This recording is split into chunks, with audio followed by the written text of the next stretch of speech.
Good evening, and welcome to American Inspirators in San Francisco, California. My name is Ned Nergi.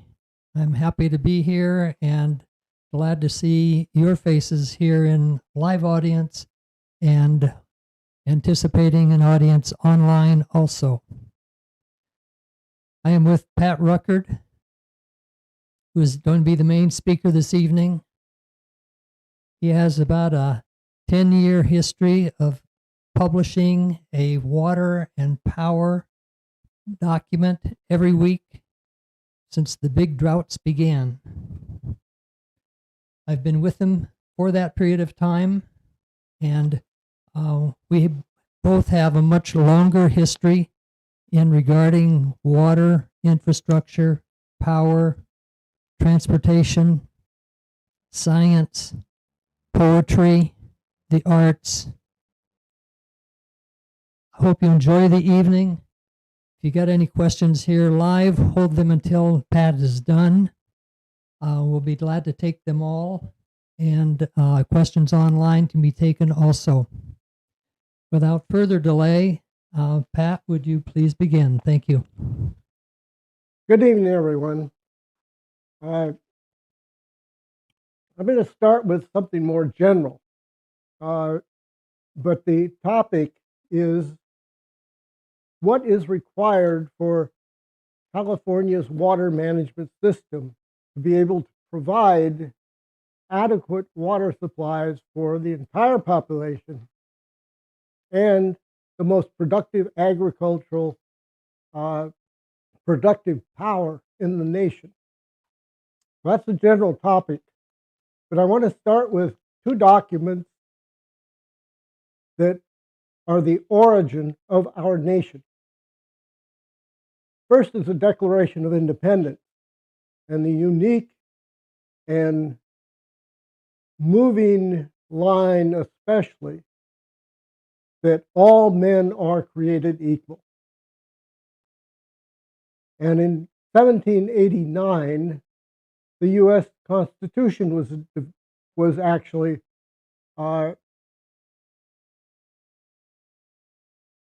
adopted by all 13 states. And if you ask anybody what the preamble of the U.S. Constitution is,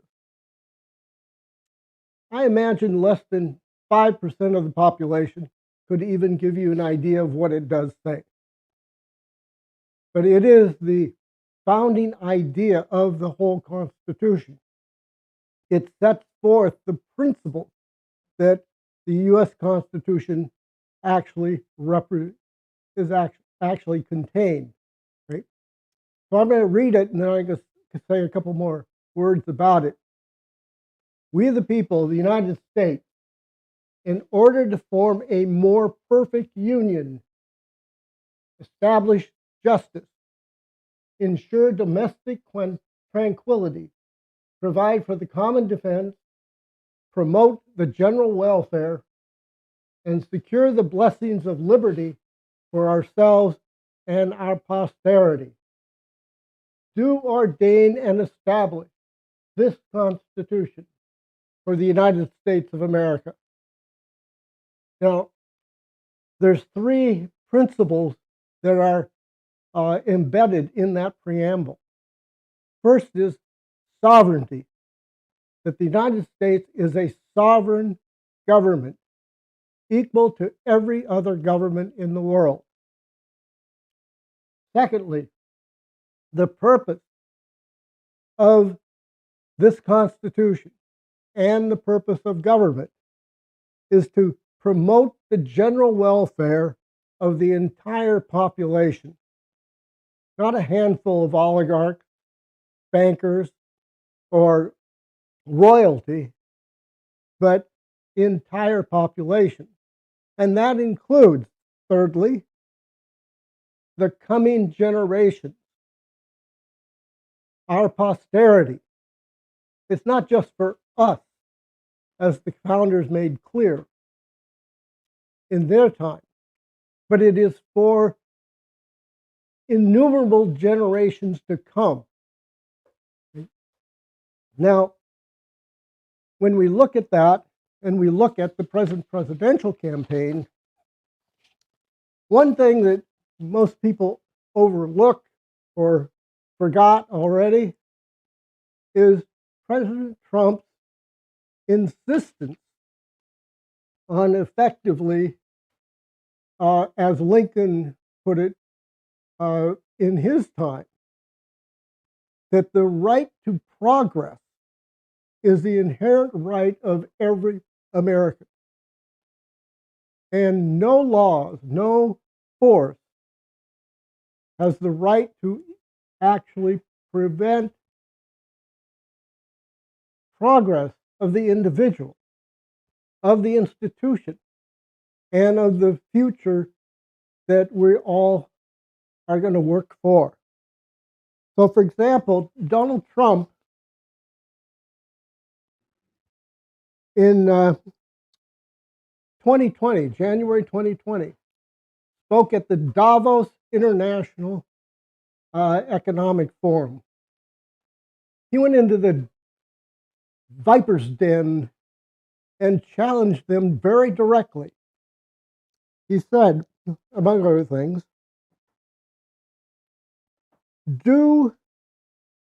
but to embrace the impossibilities of tomorrow, we must reject the perennial prophets of doom and their predictions of apocalypse.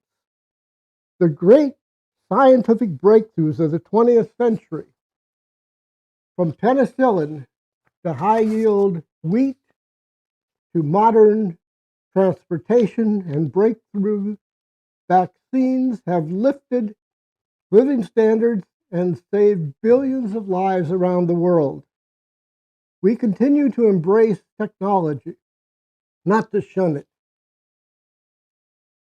When people are free to innovate, millions will live longer, happier, healthier lives. For 3 years now, America has shown the world that the path to prosperous future begins with putting workers first, choosing growth, and freeing entrepreneurs to bring their dreams to life.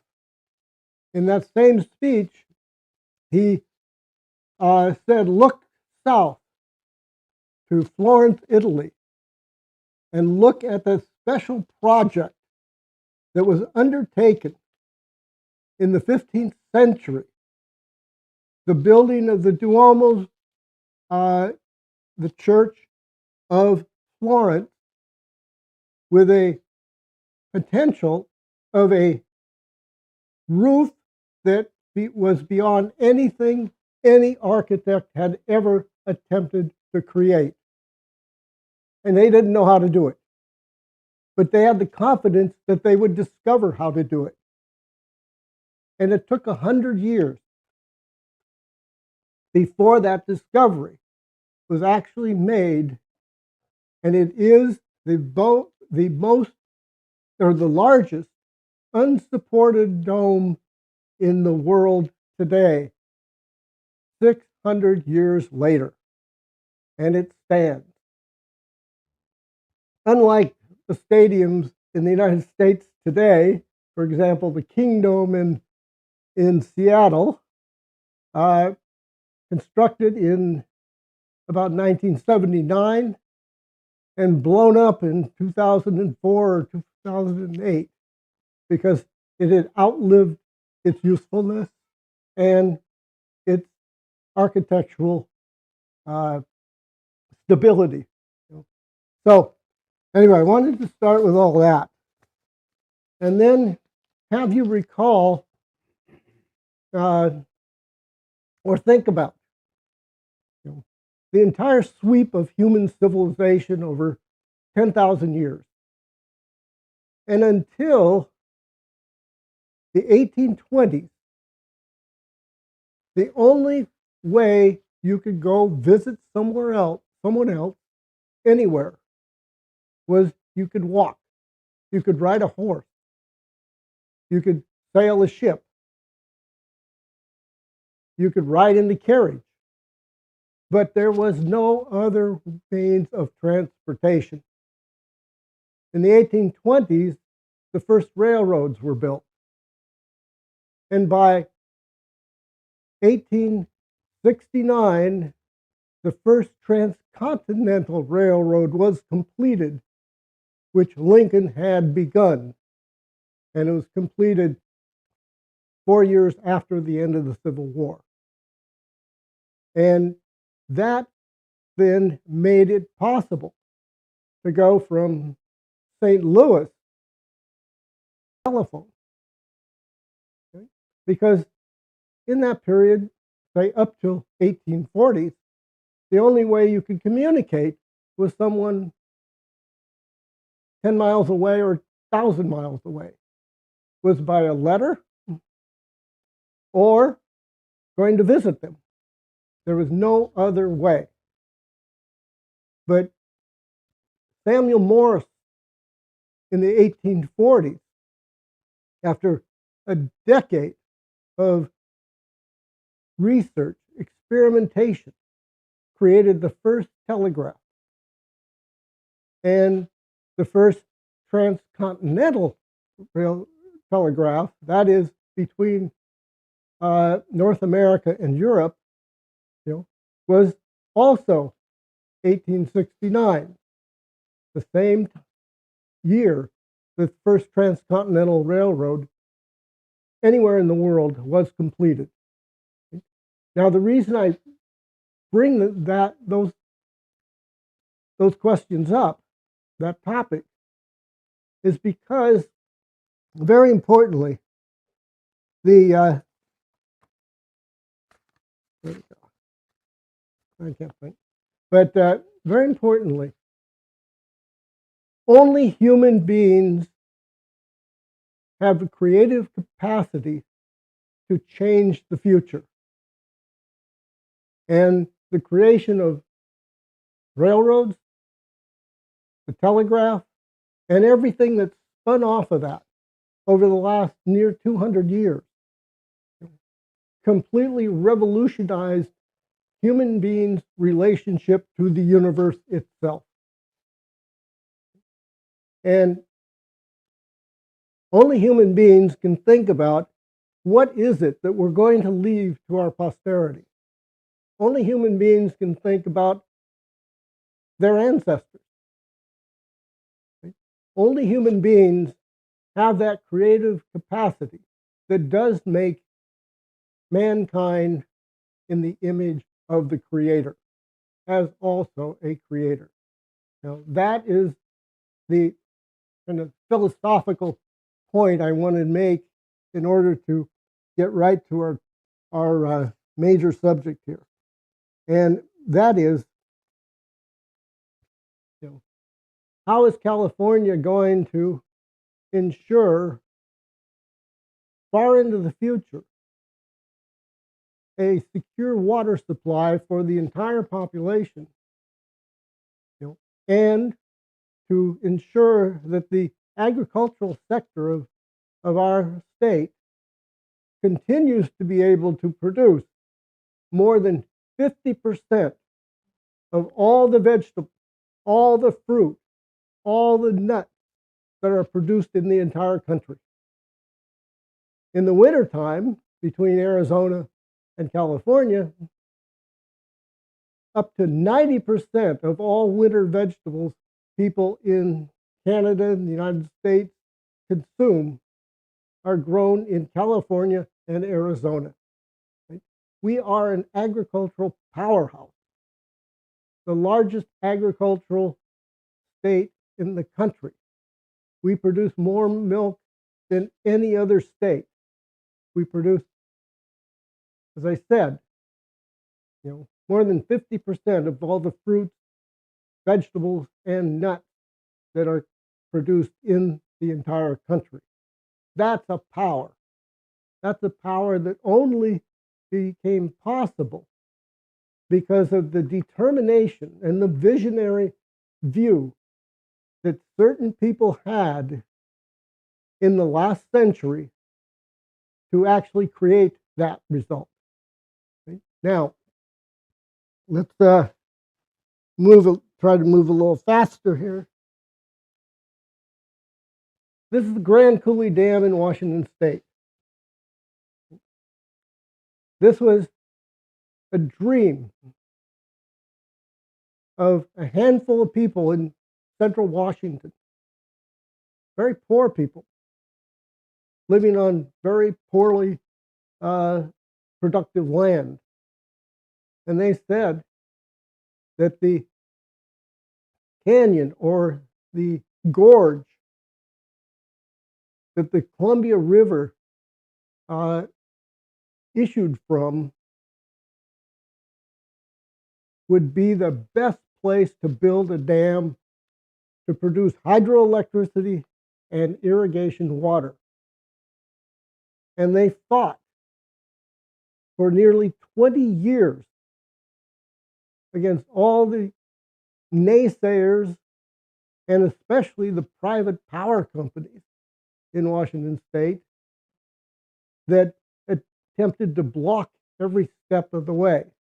But it was President Franklin Roosevelt in 1933, just a month or two after his inauguration of his first term, then promoted it and pushed it through the Congress, and the dam began to be built. It was completed in January 1942, 1 month after Pearl Harbor. The dam is 550 feet high, over a mile wide. It is at the time of completion, was the largest man-made structure in the world. It's still the fourth largest in the world today. And it provides power to millions of people and irrigation water for more than 1 million acres. Right?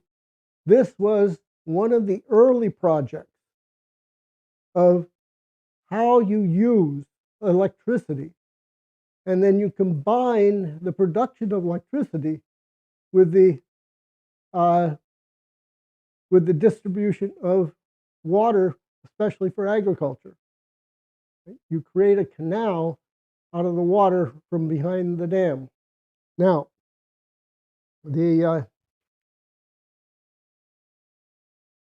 move on to the California water management system.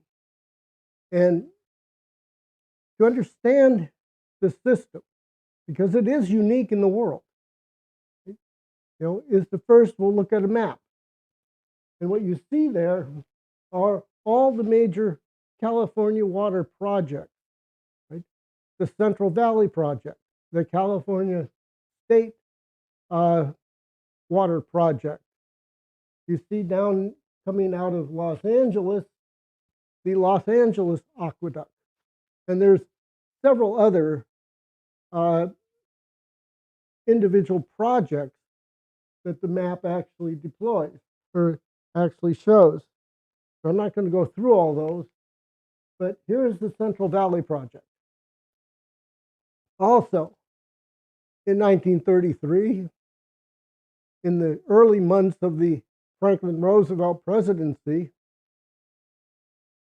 with the country in the worst depression in its history, banks going bankrupt all over the country, and legislators and other leaders in California had promoted the building of the Central Valley Project. But there was no way the California alone could actually finance it. So the federal government took it over.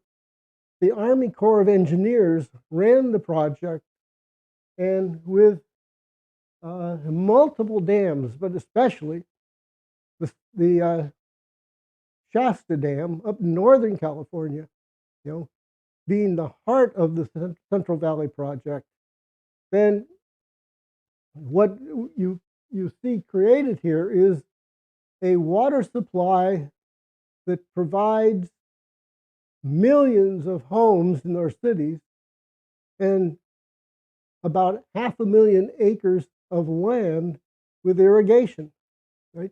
So this is California State Water Project. Construction began in about 1966. And anyone know who the governor was then?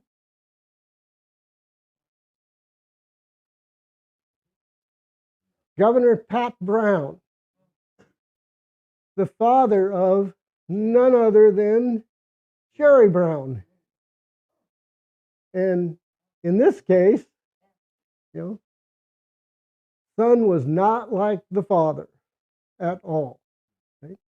So this project was completed in 1972. It goes from Northern California, the Shasta River, through the San Francisco Bay Delta, where it's pumped into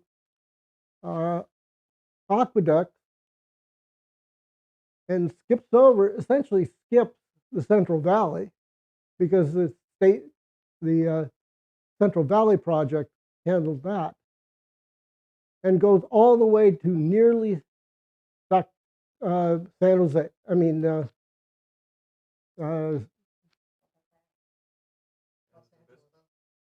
No. San Diego. That's right. Right? 800 miles. Right? This is one project. It goes from Shasta to San Diego. Right? Right? Yeah. Okay. So now there's one other project I just want to highlight for a minute, and that is the Los Angeles Aqueduct, 226 miles long, built by William Mulholland, who is the chief of the Los Angeles City Power and Water Agency. And Mulholland, was one of those visionaries. He had actually proposed a little later the Central Valley Project. And later, we'll see in the next slide, but the Los Angeles Aqueduct began construction in 1906, was completed in 1913, and it was labeled at that time the eighth wonder of the world, because it is completely gravity fed. There's no pumping. Reverse siphons were used to cross valleys, and you can imagine the technology used to actually create that project today. They didn't have caterpillars, bulldozers. Steam shovels were just beginning. And in fact, a early version of a Caterpillar bulldozer, which could almost do nothing, was introduced into the construction of the aqueduct, right?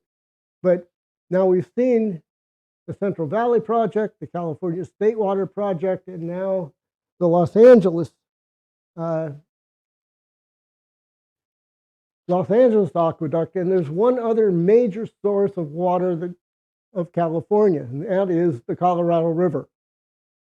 And again, it was Mulholland who first proposed the building of a aqueduct, reservoirs, and pipelines and canals to actually move Colorado River water to Los Angeles area. Right? So now you've seen about the major four elements of what is the world's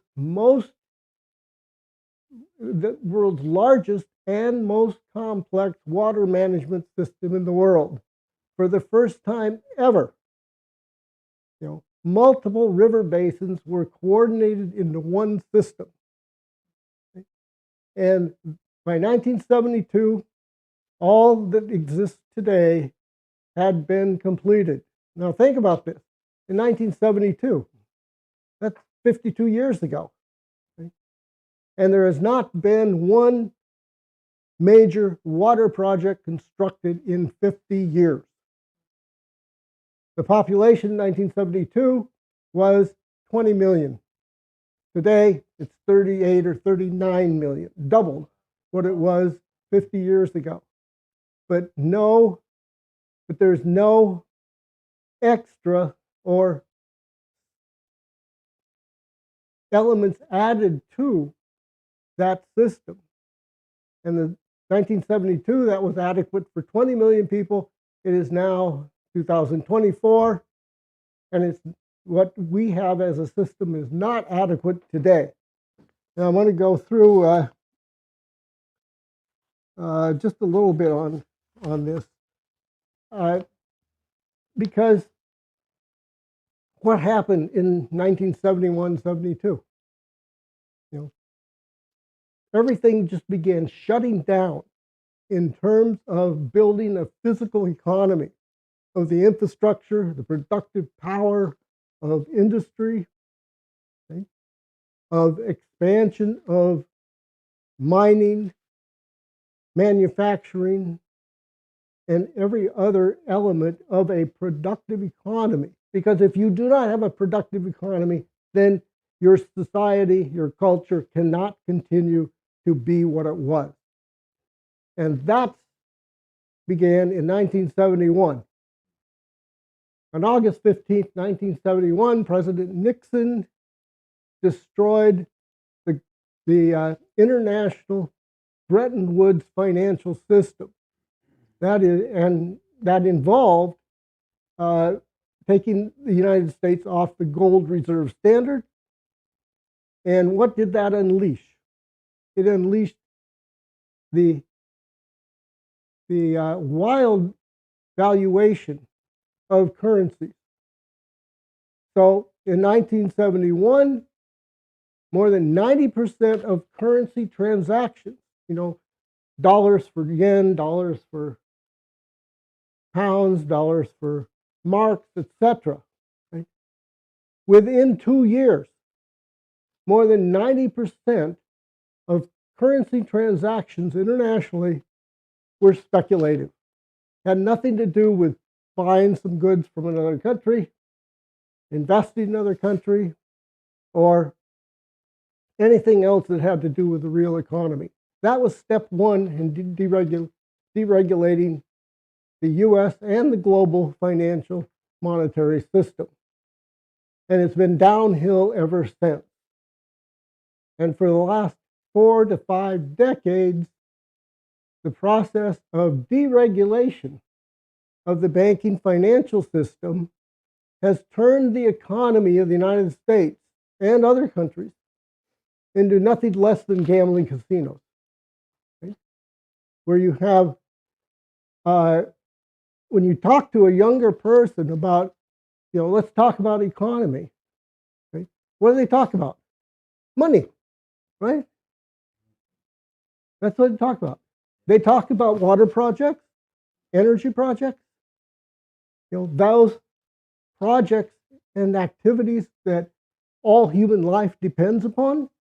No, that doesn't register. Right?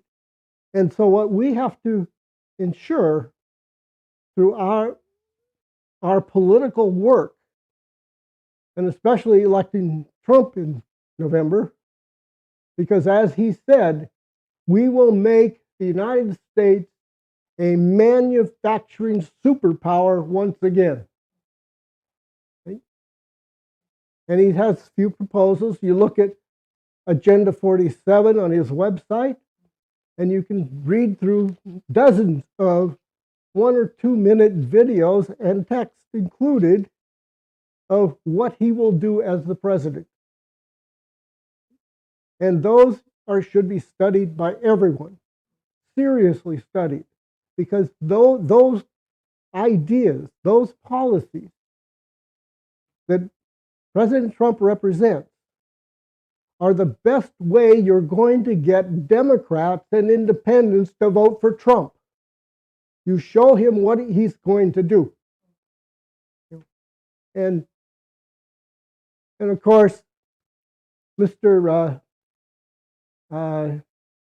Senile, or as he's usually referred to as Biden, has no policy except more wars and bailing out Wall Street.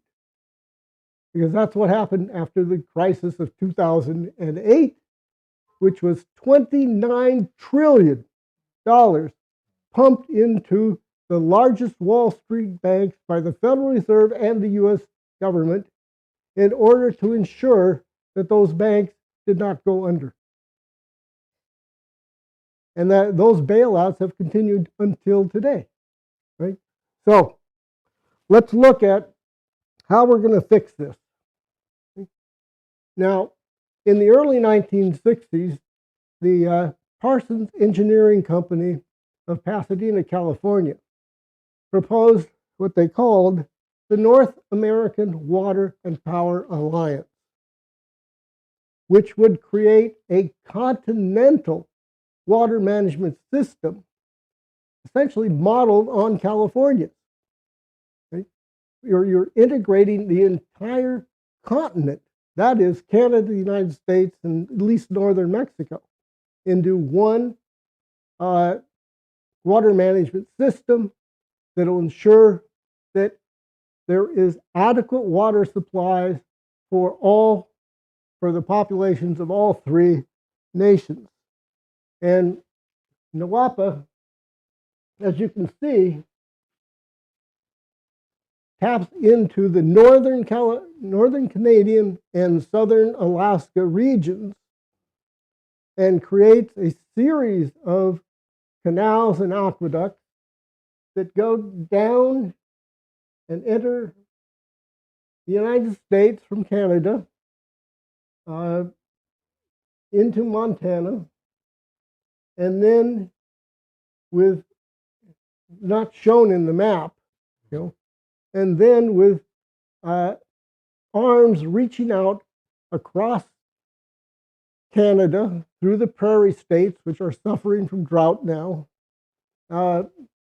and to the Great Plains area of the United States, the Ogallala Aquifer, which is in fact being depleted, down through California and the other western states into northern Mexico. Now, that was early 1960s.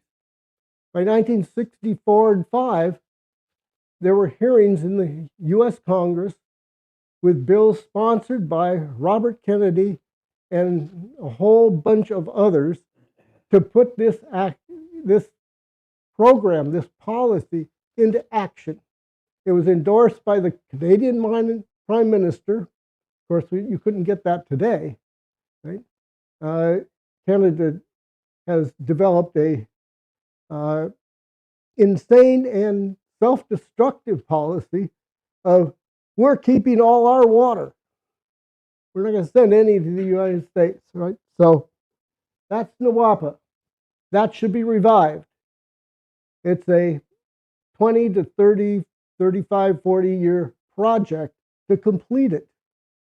Costs hundreds of billions of dollars.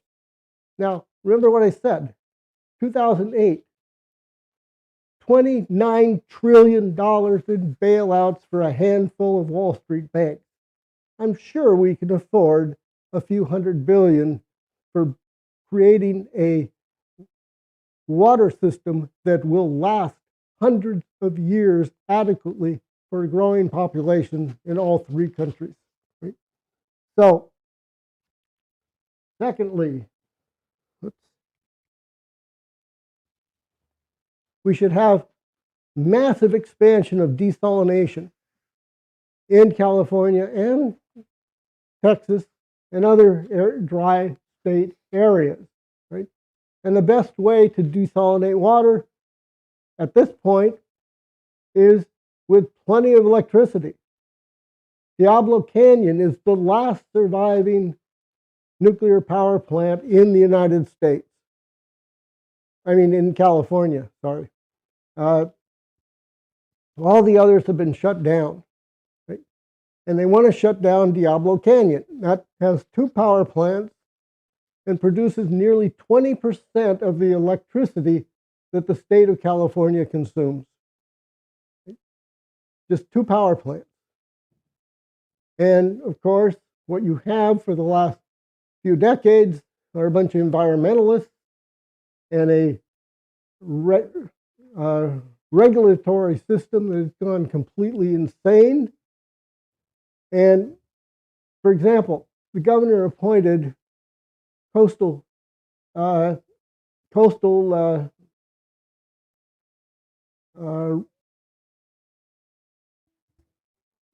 the exact name, but it's the commission that oversees what's allowed to occur on the coast of California. Right? Now, Governor Brown and Newsom appointed all of its members, and almost 2 years ago, the commission rejected a creation of a desalination plant that matches this one. This is the Carlsbad Desalination Plant outside San Diego, and that plant produces 50,000 acre-feet of water a year. And and the plant that was proposed in Huntington Beach, to be built in Huntington Beach, was rejected by the Coastal Commission. Even when Newsom endorsed building it, they still rejected it. Right? Now, so all 3, nuclear power, desalination, and the North American Water and Power Alliance, combined along with an expanded water recycling policy, are the pathways to actually securing the future for water in California. Now I want to go step back and make another step backwards for a moment, and that is, by the 1930s, depression or not, electricity was an absolute necessity in all the cities of the United States. But what about agriculture? By 1935, only 10% of all farms in the United States had electricity. What did that mean? My father grew up on a farm without electricity. Your father probably did too, right? And what did that mean? You had to pump water by hand. There was no running water. What about heat and cooking? Wood stoves. The average farm family spent 240 hours a year chopping wood, right? And likely, similar number of hours each year pumping water. Living on the farm for most farmers in 1935 was a dark and lonely world. Think of a school child who, in 1935, needed to do some extra study at night. Well, how are they going to study if there's no light bulbs? Right? Well, kerosene lamps, which flicker, right, and ruin the eyes of the student. Go to town and there's no electricity. How are you going to put gasoline in your car? A hand pump to do so. Right? This was life on the farm for 90% of the farmers. And Franklin Roosevelt in 1935 proposed the Rural Electrification Program, which passed the Congress and was enacted in 1936. And by 1951, without going through all the details of how the program worked, By 1951, 90% of the farms had electricity. That was a government program which provided money to farm co-ops, which they would then lay electricity lines, in some cases, build small dams to generate the electricity, right? And they were charged 2% interest. When the Rural Electrification Administration shut down somewhere in the 1950s, I can't remember exactly the year, not only were 98% of all loans made by the government to the co-op repaid, but the administration actually made a profit. Right? So let's see some government agency today that makes a profit. Right? But anyway, so I wanted to just use that as an example of how you're going to build the North American Water and Power Alliance, because no private company could do it. Hundreds of billions required, 20, 30 years, forget it. Go back and look at the Grand Coulee Dam. Right? No private company could have done it. It was about $140 million in 1930s dollars. And I'll add one more thing on the Grand Coulee Dam. Not only was it the largest generator of electricity in the whole country, but this is 1940, January 1942 was completed. Roosevelt and the war industry boards and various others knew that we would be in a war.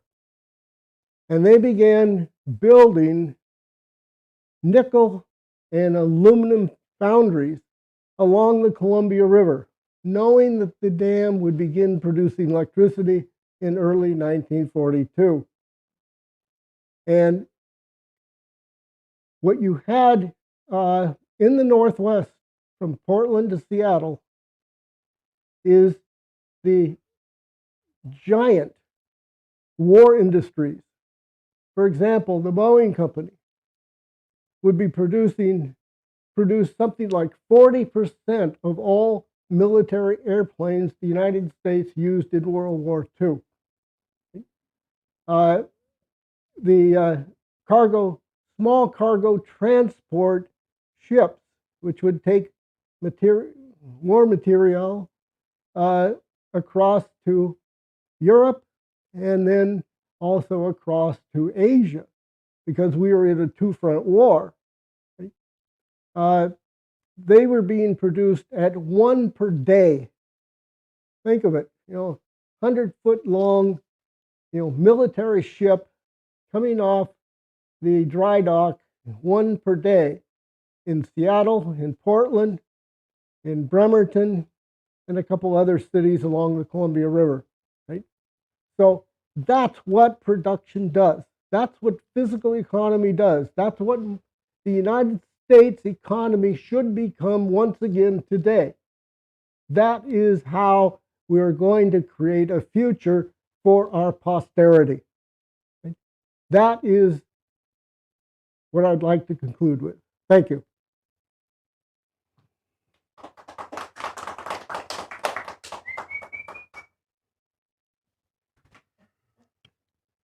So, discussion, questions?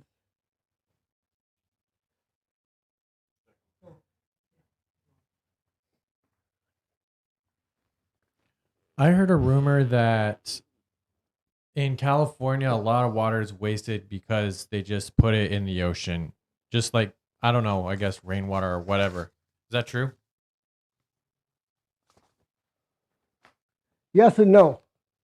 Right?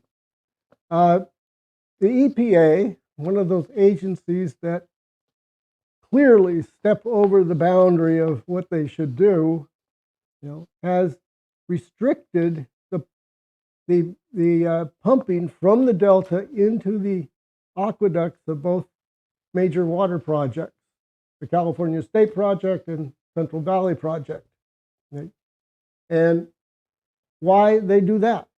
Well, because the salmon need water. The salmon are going extinct. Thousands and thousands of salmon fishermen are at risk if all the salmon go extinct. Right? So that's used as an excuse. Right? And there's plenty of evidence that salmon smelt, baby salmon, are being gobbled down by bass that are not native to the San Francisco Bay Delta. Right? Then there's other reasons too, but that's all ignored. Under Trump administration, the proposal of the scientific team, which was created in Jerry Brown's administration, on how to ensure plenty of water for agriculture, right?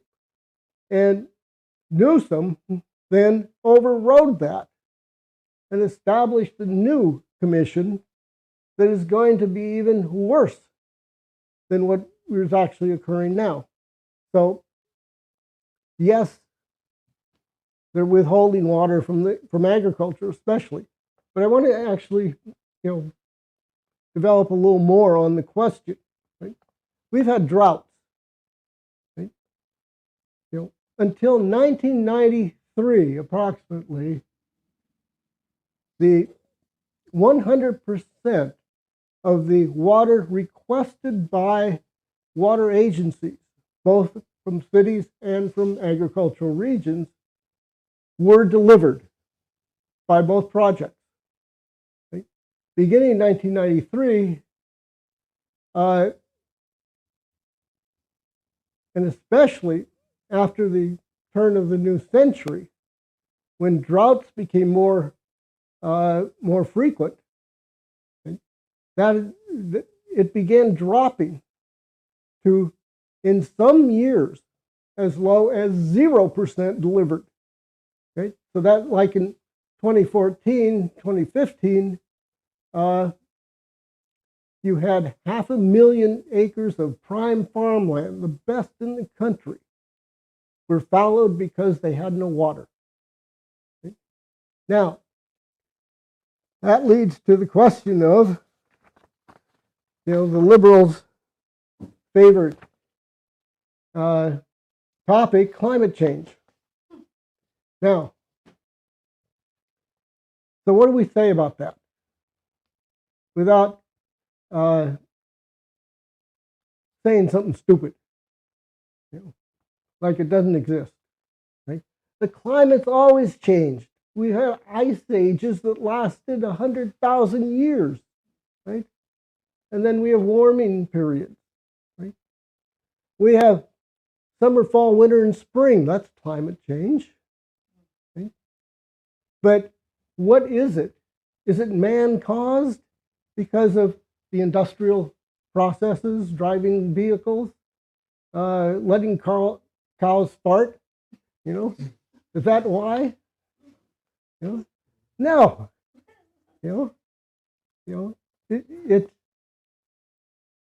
Droughts are natural phenomena. Right? You hear sometimes it's a man-caused drought. No, droughts are natural phenomena. What's man-caused is how we human beings deal with droughts. Do we build in-depth, multi-levels of ability to protect our cities, our infrastructure, and the population from natural phenomena, right? Droughts, floods, hurricanes. You build in-depth, multi-level capabilities to deal with such natural phenomena. That's why I went through in some detail, all these projects that ensured the delivery of water and did flood control too. So, but there's and what you hear is, the sea level is going to rise, a mile over the next 100 years, or 100 feet, or 50 feet, or whatever it is. Depends on which guy is actually saying it. They have all kinds of forecasts like that, all computer generated. And as anyone should know, you can get the result from a computer, of any kind you would want. You just put in the right data in the right program, right? So, but let's look at California climate, just to focus in for a moment. Right? For the last 2,000 or more years, the general climate of this region of the country has been alternating mega droughts and mega floods. And we talk about mega drought, that is more than 20 years, which is what we actually have on the Colorado River right now. And that's why the Colorado River is so threatened. I won't go into that anymore for now. But in 2013, a book was published called The West Without Water: What Past Floods, Droughts, and Other Climate Clues Tell Us About Tomorrow. That's a unique book. It was written by two paleoclimatologists at UC Berkeley. Right? And what they go through is the alternating mega floods and mega droughts, and that what we may be seeing now is a return to that characteristic climate of the last 2,000 years, but we've not seen mega floods and mega droughts since 1862. And that was the mega flood.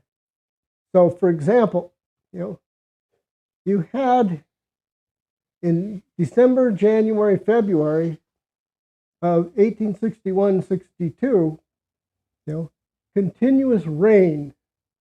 It rained for more than 50 days steadily in Los Angeles. Right? The Central Valley became a 400-mile-long lake, 20 feet deep. The entire city of Sacramento was under 20 feet of water, and hundreds died, millions of cattle died, and it took years to actually repair the damage. Right? That was a mega flood. What we've seen the last heavy rain winters, is some flooding, but nothing like what happened then. That's what they're talking about in the book, right? Mega droughts, which over the last 1,000, 2,000 years, some of them lasting up to a century, many of them 10, 20, 30-year droughts, right? That's the characteristic climate for the last 2 millennia. All right, let's talk about power for a second. Sure. So my question is, I've heard that power prices are going up, and I've never heard a rational explanation why this should be the case. The technology hasn't changed. The delivery system hasn't changed. Nothing's changed about the way we deliver power, but the price keeps going up. Well, why is that? Because from my point of view, it seems like someone is just looking at it and be like, oh, instead of charging them $10, charge them $20 because we want 20 now. Like it's that arbitrary at the management level. Well, it's actually not arbitrary. Remember, the state and federal government have provided billions of dollars as subsidies for building solar farms and wind farms. So shouldn't that make it cheaper?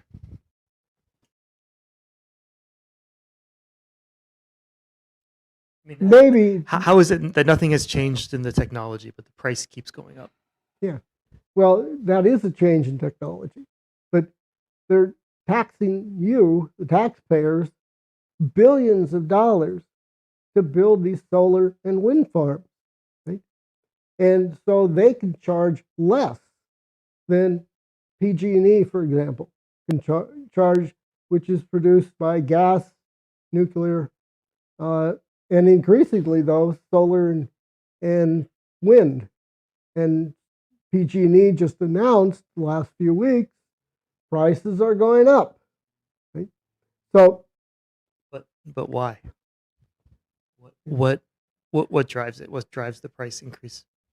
well, all the expenses a power company has to make in order to produce and deliver the power. Right? So for example, land prices go up, equipment prices go up dramatically. Right? Some cases hundreds of percent. And you have tremendous shortage of equipment because we basically, fundamentally, significantly shut down our manufacturing capability. Okay? If we wanted to build a nuclear power plant in the United States now, we could not do it by producing the parts necessary within the country. You have to go to South Korea or Japan to get, both technical and significantly large power parts for a nuclear power plant. Right?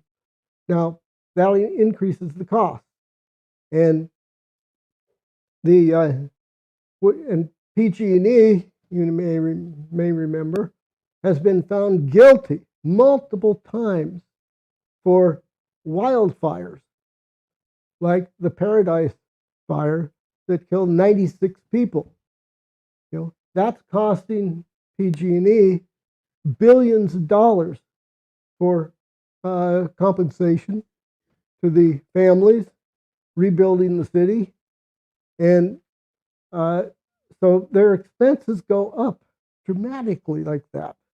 And Okay, so what I'm hearing is that one of the main drivers of the increase of electricity is that PG&E is charging us to pay their legal. They're passing along the cost of their legal settlements to everyone in the state that uses PG&E. Yeah, they have the permission to do that of the state government.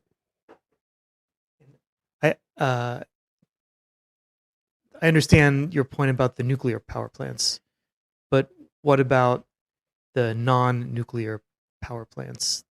That technology is still the same as it was in 1930, so it should still, in my mind anyway, it should still cost the same as 1930. In fact, it should probably cost less because of technological progress. You're right on that last point for sure. But we don't have exactly what we had in the 1930s, obviously. Right? I mean, coal-fired and gas-fired boilers spinning steam turbines. Both state and federal government have been shutting down coal-fired generating plants and also shutting down gas-fired generating plants across the country. And the solar and wind need a whole new transmission grid in order to deliver the power. So, for example, the gas-fired plants in California, are mainly located fairly close to population centers.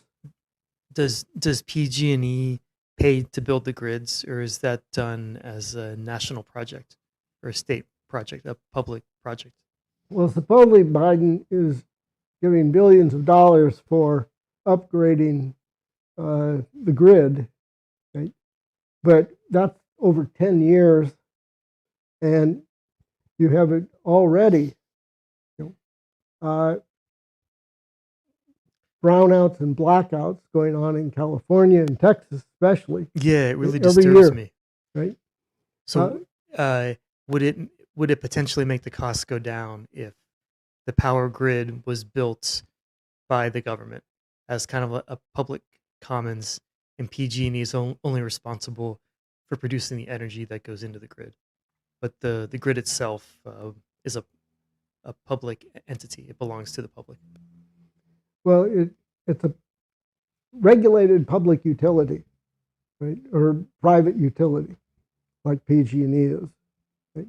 Whereas something like Seattle or Los Angeles or Tacoma, Washington, all have publicly owned power and water in many cases, agencies that they're owned by the city or the county. Right? Now, when the fight was going on in the 1930s over public versus private power, right? The private power companies did everything they could to sabotage public power, because, like in Seattle, Puget Sound Power and Light was charging 20 cents a kilowatt hour, and when Seattle Public Light then started up, they were charging 5 cents a kilowatt hour. Right? So it sounds like, from what you're saying, the public utilities are always provide cheaper energy than private utilities. Oh, absolutely. It's been that way for almost 100 years. So what you want, you can have private utilities, but they have to be well regulated, and they cannot be allowed to do what, for example, Spokane Power and Light did, which was literally sabotage the lines of the rural electrification programs. Literally, tore down, cut down the poles, etc. Right? You can't allow that. So, because they knew they'd be virtually driven out of business if you're electrifying the entirety of eastern Washington from the Grand Coulee Dam. So it's more complex than what we've been able to discuss here yet. Oh, it was a good answer. I think I have a really clear idea now. Thank you. So, But is it cheaper public instead of private because the public is subsidized with taxes, or is it just cheaper because it is costing less and stuff like that? well, it doesn't have stockholders that the company is obliged to satisfy, right? And I think that's actually the main reason. Of course, every company and every government, whether it's local or state or federal, will have good administrators and bad ones, corrupt ones and honest ones. And the responsibility as ourselves as citizens, is to ensure that you drive out the corrupt ones and ensure that by participation in our republic, republic means government that is owned by the people of the nation. Right? That's the republic. And thus, whether you like to acknowledge it or not, right, you're responsible for every damn thing this government does. And if you don't like it, then you have to work to change it. Let me officially say I'm not responsible for anything this government does. Well, if you consider yourself a U.S. citizen, a citizen of this republic, then you are. I will not be entangled in guilt with the things that this illegitimate regime has done here and around the world. yeah, because they're rigging the elections and Yeah, stuff. I had nothing to do with that. I'm not telling you to be guilty. I'm telling you, help us fix it. Don't tolerate. Would you tolerate some criminal coming in your neighborhood, breaking into cars, assaulting people, or would you just complain about it? or would you do something about it? Right? You know, that gets a little personal then, right? You know? Well, for me, being a citizen of this republic is very personal. You know, and 60 years ago, 55 years ago, when the United States went to war against Vietnam, I just graduated from the University of Washington, and I dedicated the next 3 years full time sleeping on people's couches, right, in order to do all I could to stop the United States from carrying out that war, while my brother was a soldier in Vietnam. I took responsibility for that war. It's being done in my name, and I didn't feel guilty about it, but I knew I had to stop it. Yeah, I agree with that sentiment. Like, I think we should be standing up against abortion, and it's kind of our fault that we're letting it happen. I wonder if you have any comments about them adding fluoride to our water across the country and many water places. I will confess, I'm not very familiar with the topic. So Yeah, I mean, I'd like to second. I guess we don't have to talk about it if no one wants to, but I really share his opinion. It's just like the cost of electricity. That's like another bizarre nonsense narrative that I hear all the time. That we've got to have fluoride in the water because it's the halogen residual that keeps it clean after processing for delivery to the tap. But if you look at the periodic table, iodine is just as effective as a halogen residual, and it doesn't have any of the negative health effects. So to me, it always seemed like a no-brainer to use iodine instead of fluoride as the halogen residual. And yet, when I look around the country, like all these different, at the local level, all these different citizen groups that have had the same realization and petition their local utility, local government to switch the halogen residual from fluoride to iodine, um, they're just ignored. And even if they agree, and sometimes in writing, like, okay, yeah, you're right, we should use iodine, like that's it, then they just don't do it. Like I mean, it's bizarre. It's like watching. It makes me wonder why it's so important. It's something that seems like so technical, arcane, and trivial that the deep state would go to such lengths to keep every local public water utility in the country in perfect lockstep, pumping unwanted fluoride into the water supply. It really boggles the mind. well, if groups are being ignored, then they haven't done enough yet. If they're serious about fighting the issue, right? And this is something that I think everybody who is fighting to re-elect Trump to the White House this November has to take to heart that if he's going to win this election, then it's your responsibility to get that vote out.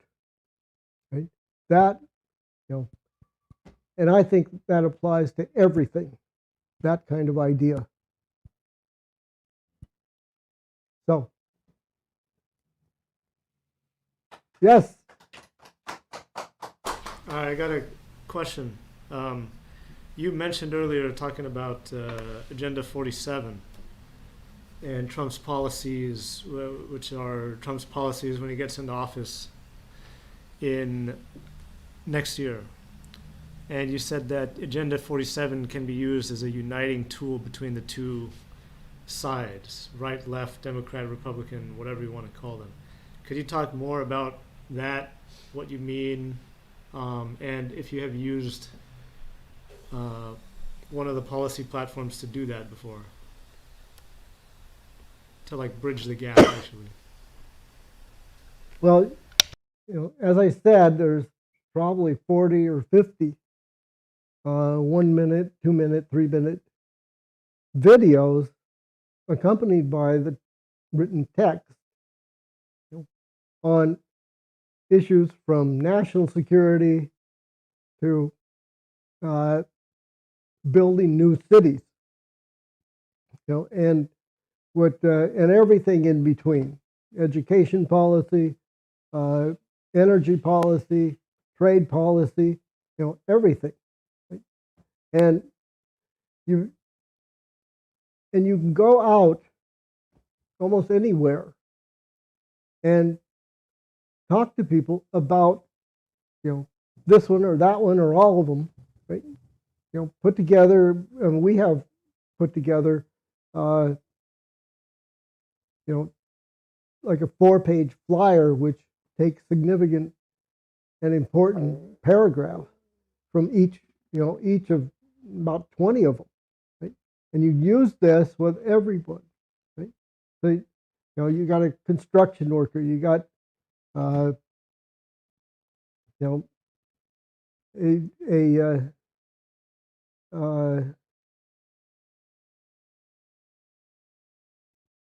what do you call him?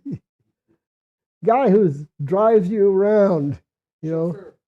No, not a chauffeur, the company, No, not the private ones. Uber, yes. Uber drivers, yeah. Anyone. And you can find something that you agree with or would like to discuss with, almost anyone, right? And you don't have to say, I'm campaigning for Trump and I want you to vote for him, and then hand them something and walk away.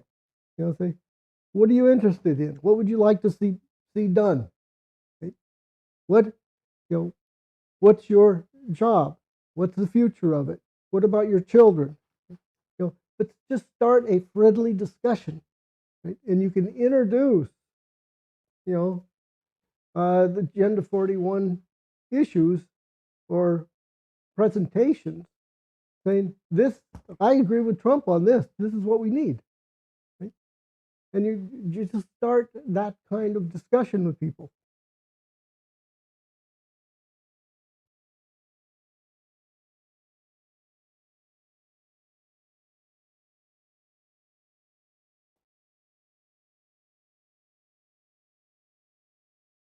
Well, anything else?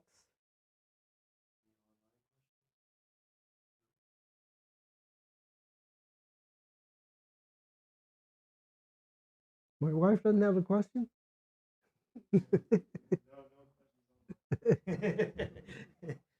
She's online, yeah. Okay, Ned.